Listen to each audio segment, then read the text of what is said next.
السلام علیکم ورحمۃ اللہ وبرکاتہ۔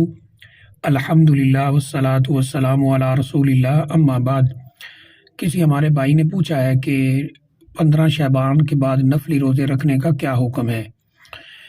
دیکھیے، نبی اکرم صلی اللہ علیہ وسلم کی واضح حدیث ہے، بالکل صحیح سند کے ساتھ، کہ جب شعبان کا آدھا مہینہ گزر جائے تو اس کے بعد پھر تم نفلی روزے نہ رکھو۔ یعنی اس حدیث کا مطلب یہ بنتا ہے کہ اگر کوئی شخص یکم شعبان سے لے کر 15 شعبان تک کوئی نفلی روزہ نہیں رکھتا اور 15 کے بعد رکھنا چاہتا ہے تو اس کے لیے یہ جائز نہیں ہے، اس کو نبی اکرم صلی اللہ علیہ وسلم نے منع کیا ہے۔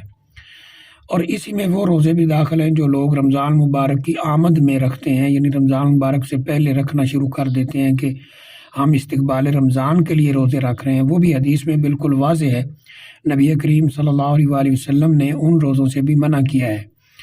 ہاں، اگر کوئی شخص شروع سے رکھ رہا ہو، شعبان کا مہینہ شروع ہوا، شروع سے وہ روزے نفلی رکھتا آ رہا ہے، یعنی ہفتے میں مثلا 2-3 روزے اس نے رکھے یا شروع سے اس نے رکھنے شروع کیے ہیں کم یا زیادہ، تو اس کے لیے کوئی ممانعت نہیں ہے، وہ پورا مہینہ روزے رکھ سکتا ہے۔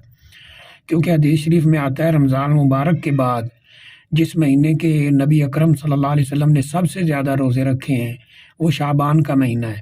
تو اگر کوئی شروع سے رکھ رہا ہو تو کوئی حرج نہیں ہے، لیکن اگر پہلے 15 دن اس نے روزہ نہیں رکھا ہے، یعنی نفلی روزے نہیں رکھے ہیں، تو پھر 15 شعبان کے بعد، یعنی آدھا شعبان گزر جانے کے بعد اب وہ رکھنا چاہتا ہے تو یہ اس کے لیے جائز نہیں ہے، اس سے پھر بچنا چاہیے۔ پھر وہ انتظار کرے حتیٰ کہ رمضان مبارک کا مہینہ شروع ہو جائے اور وہ رمضان کے روزے رکھے۔